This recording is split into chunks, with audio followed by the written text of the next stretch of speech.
So good morning guys. तो चलिए start करते हैं आज की रिवीजन क्लास। आपको बताना है भारत की पहली वाटर टैक्सी सेवा का उद्घाटन कहाँ पे किया गया। तो आंसर होगा मुंबई में।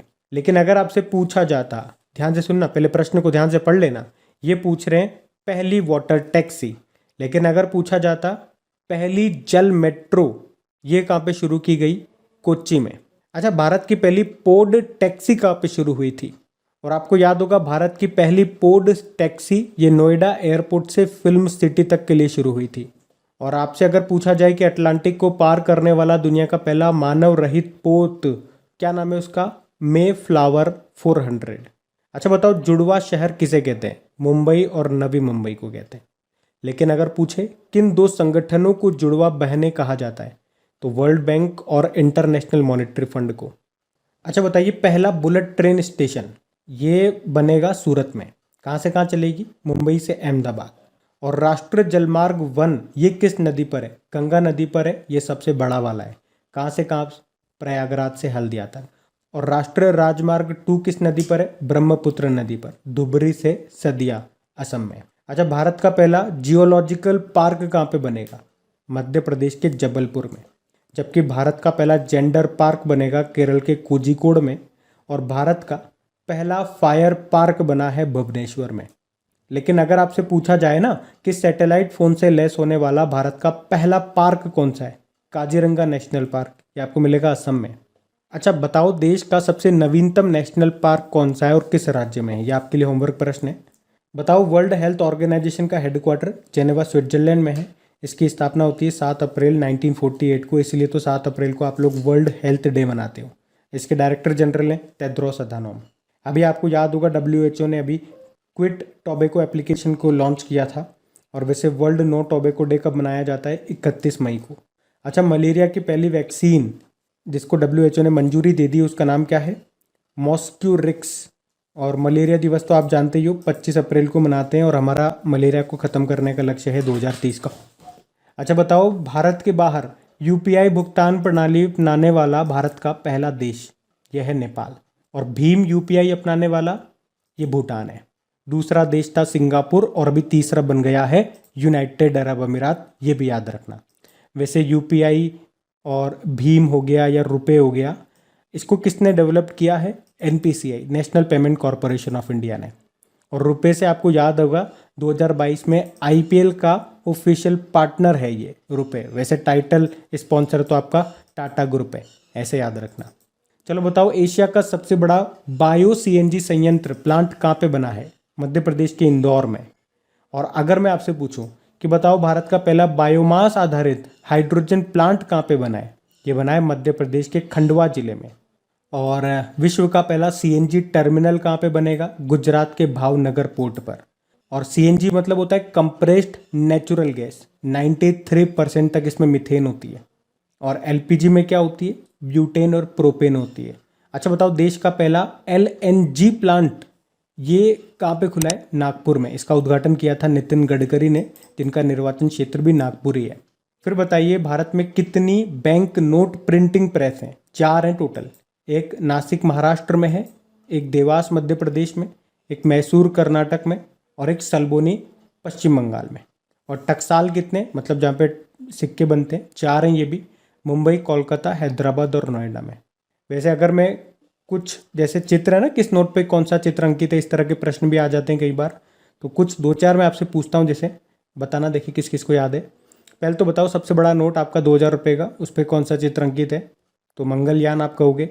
500 के नोट पे आते हैं तो लाल किला है। 200 के नोट पे सांची का स्तूप है। 100 रुपये पे रानी की वाव है।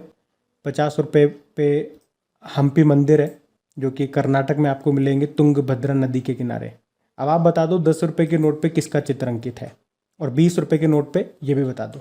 और इसी तरह से एक प्रश्न आपका बनता है करंट अफेयर्स में कि अमेरिकी सिक्के पर दिखाई देने वाली पहली अश्वेत महिला का नाम क्या है? ये भी बताओ। फिर बताओ अगला, ICICI बैंक के MD CEO कौन है? संदीप बख्शी हैं। अब मैं ये प्रश्न क्यों पूछ रहा हूँ? क्योंकि अभी इन्हें business standard banker of the year 2020-21 चुना गया था। इसका टैगलाइन क्या होता है? हम है ना ख्याल आपका। अच्छा, भांग की खेती को खत्म करने के लिए अभी किस राज्य ने ऑपरेशन परिवर्तन शुरू किया? तो आंसर हो जाएगा आंध्र प्रदेश। लेकिन अगर आपसे पूछा जाए अभी किस देश ने औषधीय उपयोग के लिए भांग की खेती को अभी लीगल किया? तो आंसर होगा लेबनान ने। और निजी इस्तेमाल के लिए भांग को मंजूरी देने वाला पहला यूरोपीय राष्ट्र कौन सा बना? माल्टा। अच्छा बताओ, दुनिया की सबसे बड़ी 3 व्हीलर इलेक्ट्रिक व्हीकल फैक्ट्री ये कहाँ पे लगेगी? तो आंसर होगा तेलंगाना। प्रधान वैज्ञानिक सलाहकार कौन बने? तो आंसर होगा अजय कुमार सूद। और आपके मुख्य आर्थिक सलाहकार कौन है? अनंत नागेश्वरन है। और याद होगा आपको, अभी रक्षा मंत्रालय में सलाहकार बने थे विनोद जी खंडारे। और राष्ट्रीय सुरक्षा सलाहकार ये अजित डोभाल है। चलो बताओ, विश्व पृथ्वी दिवस कब मनाया गया? तो आंसर होगा 22 अप्रैल को। थीम क्या है? हमारे ग्रह में निवेश, इन्वेस्ट इन अवर प्लेनेट। अच्छा, एक अर्थ आवर डे भी मनाया जाता है जो मार्च के आखिरी शनिवार को मनाते हैं, वो भी याद रखना। अब है इनविक्टर गेम्स 2022, ये कहाँ पे हुए? नीदरलैंड में। ये पैरा गेम्स की तरह ही होते हैं, पर इसमें पूर्व सैनिक भाग लेते हैं जो किसी लड़ाई के दौरान या संघर्ष के दौरान घायल हो गए हो, वो सैनिक। अब बताओ, पहली बार एक समुद्री शैवाल पार्क ये कहाँ पे स्थापित किया गया? सी वुड पार्क, तमिलनाडु में। नेशनल डुगोंग कंजर्वेशन सेंटर ये कहाँ पर है बताओ? ये भी याद रखना, तमिलनाडु में है।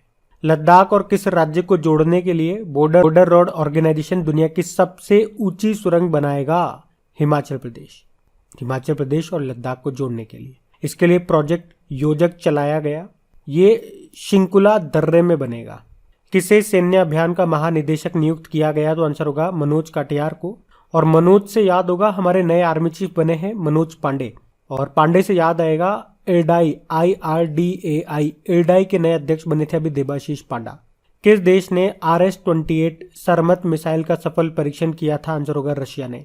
ये एक इंटर कॉन्टिनेंटल बैलिस्टिक मिसाइल है जिसकी रेंज कितनी है पता है? 18,000 किलोमीटर। नाटो यानी कि North Atlantic Treaty Organisation, NATO इसे याद है क्या कहता है? साटन 2। आइवरी कोस्ट के प्रधानमंत्री कौन बने? पैट्रिच अची। आइवरी कोस्ट अभी याद होगा आपको, ये इंटरनेशनल क्रिकेट काउंसिल का सदस्य भी बन गया है। चलो आप बताओ, इंटरनेशनल क्रिकेट काउंसिल के अभी 3 सदस्य देश बने, उसमें से एक तो ये हो गया, बाकी 2 कौन से हैं? इसकी कैपिटल यामूसोक्रो है। और दिल्ली के भी नए मुख्य सचिव कौन बने? नरेश कुमार। और दिल्ली के भी उपराज्यपाल कौन बने थे? विनय कुमार सक्सेना। और बताओ, दिल्ली हाईकोर्ट के नए चीफ जस्टिस कौन बने? ये आप बताओ, बढ़ते आगे हम। चलो बताओ, नीति आयोग के नए उपाध्यक्ष कौन बने? डॉक्टर सुमन के बेरी। और अभी नीति आयोग के नए CEO कौन बने? परमेश्वरन अय्यर बने अमिताभ कांत की जगह। और आप जानते हो अमिताभ कांत अभी ये G20 के लिए भारत के शेरपा बने पीयूष गोयल की जगह। किस संगठन ने लॉक्ड शील्ड साइबर रक्षा अभ्यास का आयोजन किया था? नाटो ने। कहाँ पे? एस्टोनिया में। नाटो का हेडक्वार्टर ब्रुसेल, बेल्जियम में है। विश्व पुस्तक व कॉपीराइट दिवस कब मनाया गया? तो आंसर होगा 23 अप्रैल। किसे उद्यमी नेतृत्व पुरस्कार एंटरप्रेन्योर लीडरशिप अवार्ड 2022 से सम्मानित किया गया? विवेक लाल को। किसे ग्लोबल पीस एम्बेसडर 2022 के रूप में चुना गया? तो आंसर होगा बबीता सिंह को। और पहला अतुल्य भारत अंतरराष्ट्रीय क्रूज सम्मेलन 2022 का आयोजन ये कहाँ पे किया गया? तो आंसर होगा मुंबई में। भूटान और सिंगापुर के बाद किस देश में भीम UPI से भुगतान को स्वीकृति मिल गई है? तो आंसर होगा यूनाइटेड अरब अमीरात। भीम मतलब भारत इंटरफेस मनी, UPI मतलब यूनिफाइड पेमेंट इंटरफेस। और इनको बनाया है national payment corporation of India ने। बताओ, विजडन ने किन 2 भारतीय खिलाड़ियों को वर्ष 2022 के लिए क्रिकेटर ऑफ द ईयर चुना? जसप्रीत बुमराह और रोहित शर्मा को। वैसे तो टोटल 5 खिलाड़ियों को चुना है, जिनमें से 2 भारतीय हैं और एक महिला खिलाड़ी भी है। 2 भारतीय तो मैंने आपको बता दी, जसप्रीत बुमराह और रोहित शर्मा। एक महिला खिलाड़ी भी याद रख लो, उनका नाम है डैन वॉन, साउथ अफ्रीका की है। कर्नाटक के शिवमोग्गा हवाई अड्डे का नाम किसके नाम पे रखा जाएगा? वहां के पूर्व मुख्यमंत्री BS येदियुरप्पा के नाम पे। कर्नाटक के वर्तमान मुख्यमंत्री कौन है? बसवराज बम्मई। चलो बताओ, अभी 23 अप्रैल को किस राज्य में खोंगजोम दिवस मनाया गया था? तो आंसर होगा मणिपुर में। और गाइज, अगर सेशन पसंद आ रहा है तो प्लीज वीडियो को लाइक कर देना अगर लाइक नहीं करा तो, और अपने दोस्तों के साथ में शेयर जरूर करना। जो भी आपका स्टडी ग्रुप हो गया, व्हाट्सएप पे हो गया, फेसबुक पे हो गया, तो प्लीज एक बार वीडियो के लिंक को शेयर जरूर करना। अगर आपको हमारा काम पसंद आए, मेरी मेहनत अच्छी लग रही है, तो आप सपोर्ट जरूर करेंगे। चलो अब कल के करंट अफेयर्स को हम लोग रिवाइज कर लेते हैं फिर। तो बताइए, शांति का नोबेल पुरस्कार 2022 किसने जीता? LS Bialiatski. और 2 ऑर्गेनाइजेशन और है, ये तो बेलारूस के हैं LS बियालियात्स्की, और एक रशियन मानवाधिकार संगठन है मेमोरियल, और एक यूक्रेनी मानवाधिकार संगठन है सेंटर फॉर सिविल लिबर्टीज। और देखो कल है 10 तारीख, और 10 तारीख को एक लास्ट जो बचा हुआ है इकोनॉमिक्स का वो भी आ जाएगा। और मैं पूरी कोशिश कर रहा हूँ, पूरी मेहनत कर रहा हूँ कि 10 तारीख को ही इसका ट्रिकी वीडियो आपको मिल जाए, ताकि ये सारे नाम आपको आसानी से याद रह सके। आपके एग्जाम में आए तो प्रश्न आप करके आओ और ज़्यादा इसमें टाइम आपको देना ना पड़े। मेरी तरफ से पूरी कोशिश है, फिर देखते हैं क्या होता है। आ जाता है तो अच्छी बात है। चलो फिर अगला देखते हैं। FIH इंटरनेशनल हॉकी फेडरेशन ने वर्ष 2021-22 का सर्वश्रेष्ठ पुरुष गोलकीपर किसे चुना? PR श्रीजेश को। और महिलाओं में चुना है सविता पूनिया को। और अभी FIH इंटरनेशनल हॉकी फेडरेशन ने rising star of the year 2021-22 चुना था। महिला कैटेगरी में तो मुमताज खान को, और मेंस कैटेगरी में टेमोथ क्लेमेट को। ये फ्रांस के हैं। इंटरनेशनल हॉकी फेडरेशन का हेडक्वार्टर मिलेगा आपको लुज़ेन, स्विट्जरलैंड में। फिर है नेशनल डॉल्फिन डे। ये हम 5 अक्टूबर को मना रहे हैं, पहली बार मना रहे हैं इस बार, याद रखना। और हमारा राष्ट्रीय जलीय जीव नेशनल एक्वेटिक एनिमल कौन सा है? गंगा नदी डॉल्फिन है। गति शक्ति पोर्टल लॉन्च करने वाला भारत का पहला राज्य कौन सा बना? तो आंसर होगा गुजरात। और गति शक्ति कार्गो टर्मिनल कहाँ पे शुरू हुआ? तो आंसर होगा आसनसोल, पश्चिम बंगाल में। और अभी वडोदरा में जो रेल यूनिवर्सिटी है उसका नाम बदल के गति शक्ति यूनिवर्सिटी कर दिया गया। अभी 1 से लेकर 15 अक्टूबर 2022 तक KVIC ये कहाँ पे स्फूर्ति मेले का आयोजन कर रहा है? तो आंसर होगा नई दिल्ली में। अभी KVIC के नए अध्यक्ष कौन है? मनोज कुमार है। आपको याद है भारत का पहला खादी सेंटर कहाँ पे खुलेगा? दिल्ली में। SBI जनरल इंश्योरेंस के नए MD CEO कौन बने? किशोर कुमार पोलू दासु बने। गृह मंत्री जो है अमित शाह, इन्होंने किस प्रदेश के समुदायों को अनुसूचित जाति का दर्जा देने की घोषणा की है? तो आंसर होगा जम्मू कश्मीर। अभी नासा ने जो क्रू 5 मिशन को लॉन्च किया है स्पेस एक्स के फॉल्कन 9 रॉकेट से, तो उसमें 4 मेंबर हैं। उनमें एक अमेरिकी मूल की पहली महिला बनी है। कौन? निकोल मान उनका नाम है, अंतरिक्ष में जाने वाली। अगला है विश्व कपास दिवस, कॉटन डे, 7 अक्टूबर को मनाते हैं। इसकी थीम है weaving a better future for cotton. और बुर्किना फासो के राष्ट्रपति कौन बने? Ibrahim Traore. Burkina Faso African country है। ओगाडोगु इसकी कैपिटल है। करेंसी है वेस्ट अफ्रीकन CFA फ्रैंक। और अगर अभी तक आपने वीडियो को लाइक नहीं किया तो लाइक ज़रूर करना, और प्लीज़ शेयर ज़रूर कर देना। Thank you.